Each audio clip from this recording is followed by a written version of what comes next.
I'm gonna clear my throat there. Okay. Okay. Origins of the demonic forces. So let's carry on with this next one. Who are the Nephilim? First question comes up. Who are the Nephilim? The answer is a bit simple, yet it's also complex. It's as complex as we want it to make it. So we'll start with the simple part, and the easy answer is. Oh, hold on. Did I mix up my? Uh, what is going on? Hold on.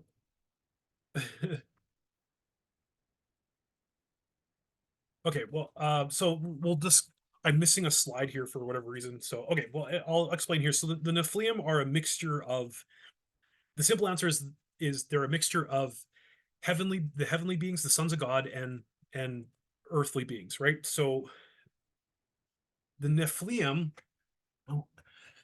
are, in an essence, an image an image of the sons of God, if that makes sense. So let's take a look at Genesis chapter 3, Genesis chapter 1, when God says, let's make man in our image, and he creates mankind in the image, in the likeness of God. The Watchers, sons of God, the Watchers, the Apkallu, whichever term you want to use, these divine spiritual beings that have come down from their own domain, and they took human women and they gave birth to giants. They created a hybrid race. So the sons of God, Ben Elohim, came down physical form. They took for themselves earthly women, put their seed into them. These women gave birth to a race, and that's no longer in its pure and original form. They're a bastardization of the spiritual and the physical. And their children were called the Nephilim. And these guys were huge, and they were giants to be exact. So the first rebel left his proper domain after the others followed his examples. So the first rebel, the Lord of the Dead, he was the first to rebel against God, causing mankind to rebel against God. They used his example not to rule over the world, but had a desire to make their own image bearers, using God's creation, women, to bring forth an unnatural creation of half divine, half humans. And so that's where this term comes from. This Nephilim, they wanted their own image bearers, right? So now we have, if you're looking at the story of creation, here's a corruption of the story of creation. God creates mankind in his image, which is God's being perfect, which creates it's natural, it's within what he expected. His sons wanted to do the same thing outside of the will of God, and so they do so, creating an unnatural creation of these two beings. And that is the complex answer to who the Nephilim are. They are the image bearers of the sons of God, not the Son of God, or the not God himself. So God creates in his image human beings, and his sons use his creation to make a corrupt version of that. And so now you can see where that's the complex answer to the Nephilim. Okay, so we see in Numbers 13:33, they call them so large, and we talk about giants here. So giants, the Nephilim are giants. They call them so large that the men of Israel were like grasshoppers in their sight. And other scholars agree that these were not just mere men of high authority. They were really large, half human beings that were not a nice race of people. A lot of scholars will look back at historical context and realize that, they weren't just someone with giantism. It wasn't just like, oh, this guy's like 7 feet tall. It's like, no, these were legit 9 to 10 feet tall people, and they were nasty. So the land throughout which they had gone, they were spying out. These are the chosen people that were going into the promised land. And they said to them, the land which we have gone in spying out, is a land that devours its inhabitants. Again, we have this callback to the book of Enoch. That's what they did, is that when the people weren't able to supply the food sources for the giants, the inhabitants were eating the people. And all the people whom we saw were men of great size. We also saw the Nephilim, the sons of Anak, were part of the Nephilim. we became like grasshopper in our own sight. So we were in their sight. So we were in their sight. Okay. So we have from the mouth of the Israelite people who had gone into the land, they said that the Nephilim are here, the sons of Anak are here. They're super tall people, and they're so big that they can't be sustained by the land, that they're eating their own people. Like there's cannibalism. Like, this is terrible. And so that's what kept them out of the promised land for 40 years, because they didn't trust that God had already overthrown this race. And all they had to do was just go in and claim it. Now, I want to take a side note here and take a look at one of the texts found at Qumran. This is a text that's taken from a Psalm of Solomon, which is actually an exorcist psalm. It's non-biblical, but it's interesting nonetheless. Nonetheless, this shows that there was an understanding of the mix of watchers and humans that made the giants.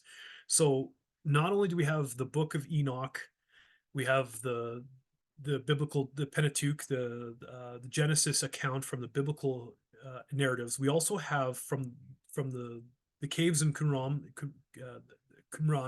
the Dead Sea Scrolls. There are other instances of literature, especially exorcist psalms. So these are the psalms that would be used by Jewish rabbis in the days of Jesus, that would have these particular songs they would sing that would exorcise a person to get out of that person the spirit that's afflicting them. So they had a really deep understanding of demonic forces in a way that, they needed to be exorcised. And one of these gives us a clue that, who are you, O offspring of man? That is the seed of the holy ones. Offspring of man, seed of the holy ones. So even Second Temple Judaism understood that, and the demonic forces have their origin stories with this unholy mixture of man and sons of God. So it's not a new idea. It's not something that's like, this is a brand new thought. This was in the days of Jesus. They fully understood this. Rabbis taught this, which is really cool. If you want to look up this source, you can. It comes from Cave 11, Cave 11, column 5, line 5 from the Qumran texts found at the Dead Sea Scrolls. And so you'll see the Hebrew words here. I believe the ones that are in brackets are fragments that were missing, but the rest of it's there. And this particular line that I pulled out of that particular scroll says, "Who are you, O offspring of man, and the seed of the holy ones," to show you that there's this indication of this particular Psalm of Solomon, an exorcist psalm. Okay, so what happened to the Nephilim? We know now that the Nephilim are, at least from a historical perspective and a biblical perspective, a mixture of spiritual and physical beings. So what happened to them? This is where things are going to get a little interesting, especially for those of us that have gone to Sunday school and have a general understanding of the Bible, because we're about to explore an area here that might be a little bit shocking. Maybe you've known it, maybe you haven't. So what happened to them? The flood. So Genesis chapter 6, verse 13. Then God said to Noah, "The end of all flesh has come before me, for the earth is filled with violence because of them, and behold, I'm about to destroy them with the earth." That's the story we know. We know that when the flood comes, all living creatures have been destroyed. Then the Lord said to Noah, "Enter the ark, and you and all your household, for you alone I have seen to be righteous before me in this time. You shall take with you of every clean animal by sevens, a male and his female, and other animals that are not clean too, a male and his female, also the birds of the sky by sevens, male and female, to keep offspring alive on the face of the earth.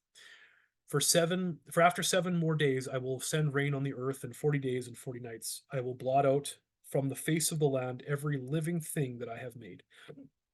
Pardon me. Noah did according to all that the Lord had commanded him. 11 to 12. In the 600th year of Noah's life, in the 2nd month, on the 17th day of the month, on the same day all of the fountains of the great deep burst open, and the floodgates of the sky were opened. The rain fell upon the earth for 40 days and for 40 nights. All flesh that moved on the earth perished, birds and cattle and beasts and every swarming thing that swarms upon the earth, and all mankind and all that was on the dry land, and all those in all whose nostrils was the breath of life, or the breath of spirit of life died. Okay, so how did the Nephilim survive? Here's an interesting note. There are two theories on how the Nephilim survived the flood event. I will not go into great detail on these theories, as they have deep roots with, and both events could serve as what took place from most scholars' perspective. You could sit in either one camp or the other. Note that the global flood event does have a lot of merit in archaeology. If you look at a lot of cultures around the world, even here in Canada, there are stories of a great flood that took place. These stories are around the world of a great flood event. Really, it's almost in every culture has it. After this event, many cultures have stories of being taught by a race of men who had knowledge of the lost world, leading to the second theory being slightly more valid than the local flood event. So, the first theory was that the flood was a local event. This was, some scholars believe that a catastrophic event took place, polar ice caps melted, whatever the case is, however you want to fit that in. I fit into the camp that God did this. He caused a lot of things to change in the world, and he did exactly as he said in the scriptures, where the whole world was covered. Some Christians do believe, and some archaeologists believe, that it was a local event, that the area where the Bible took place is where the flood occurred, which is why we only have, why some places still survived, and would give an idea why some Nephilim survived. Some people believe that. The second theory is other watchers came down from heaven and mated with women on a later point. Now, I'm one who sits in the camp that God did exactly as he said, because he is God, and he wouldn't write down something that wasn't true, that he did flood the entire world and all things died. I think what took place after the fact is that the Nephilim survived by other means, that other angelic angels came down and mated with the daughters of men, recreating the race of Nephilim, and they too were locked in prison. Because the text says the Nephilim were on the earth in those days and also afterwards. Now, some people will say, "Hey Barry, that could be it could be a translational, that's something that you look at that and say, that's only one verse. How are you basing this entire theology on, or understanding or study on, this one verse?" And what I say to that is, there are giants after the flood. The sons of Anak and the Anakim. When descended from Anak, who was a man living at the time of Egypt in the wilderness, first mentioned in Numbers 13:22. Anakims are long-necked people, a tribe of giants, descendants of Anak, who dwelled in the southern Canaan. These are one of the giant clans that we encounter in Deuteronomy chapter 2 and Joshua 11. I've read this one before. We see the Nephilim still existing after the events of the flood, long after the events of the flood, when we're talking like when Israel is now a nation and they're about to take over their land. They encounter the Nephilim again, which should have been destroyed at the time of the flood, which gives us those two theories, whether one, it was a local event and some of them survived, or it was that more sons of God came down onto the Mount Hermon and created new Nephilim. And I fall into that camp because I trust the Bible says that God destroyed the world, he destroyed the world. Okay. Joshua 11:22 verses 21. Joshua came at that time and cut off the Anakim from the hill country, from Hebron to Debir, from Anab, and from all the hill country of Judea, and from the hill country of Israel.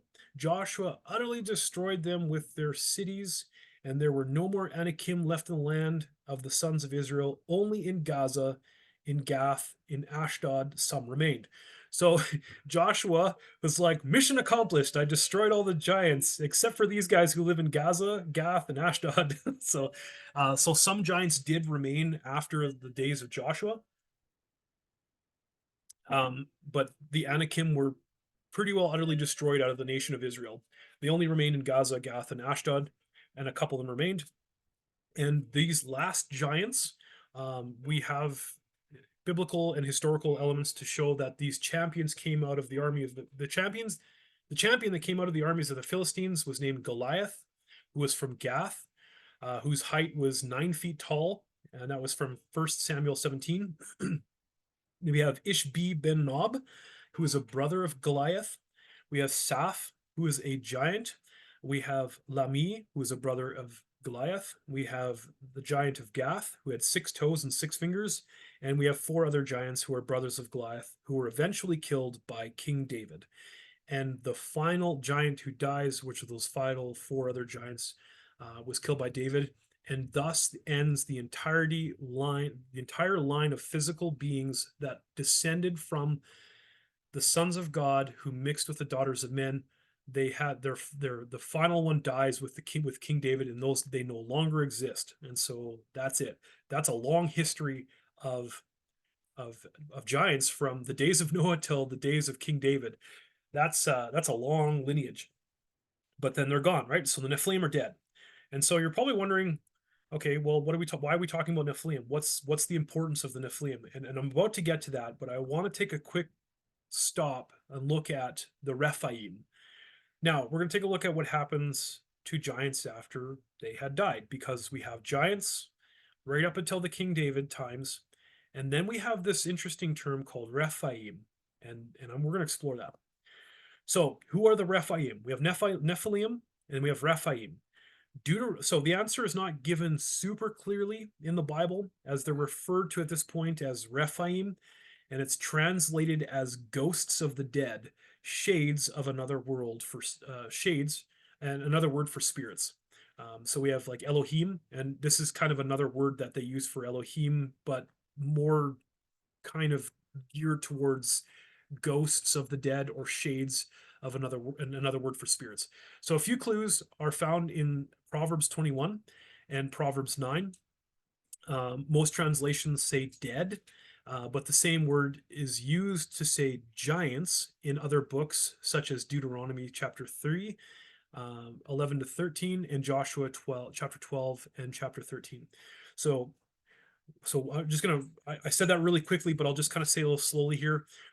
When you look at Proverbs 21 and Proverbs 9, when they say the word dead in verses 16 and 18, they're using the Hebrew word Rephaim, and that means dead in Proverbs. And when you look at the book of Deuteronomy in chapter 3 and Joshua chapter 12 and 13, they're using the same word Rephaim. So Deuteronomy 3:11 says, "For only King Og, king of Bashan, was left of the remnant of the Rephaim," dead spirits. Isaiah 14:9, Sheloh, from beneath is excited over you to meet you when you come. It arouses for you when the spirits of the Rephaim, or the dead, all the leaders of the earth. Proverbs 9 verses 18, a man who wanders from the way of understanding will rest in the assembly of the Rephaim, the dead. So, to clarify, Rephaim are the spirits of dead Nephilim, demons or unclean spirits. They exist in an underworld place where the presence of God is non-existent. Okay, who are the Nephilim? They are the descendants, or they're the creation of spiritual beings and physical human beings who have the attributes of both eternal and mortal. When they existed before the flood and they existed after the flood, however you want to interpret how that happened, you could fit into either one of those camps, whether you're one of those that believe that it was a local flood, or you believe that that further sons of God came down and mated with women and created the Nephilim. Either how you look at it, the Bible is very clear that the Nephilim existed before the flood and after the flood, with lots of scriptural backings for that. And the Rephaim is what happens to the Nephilim when they die. When they die, they go from Nephilim to Rephaim, which is a dead spirit that exists kind of like in a halfway point.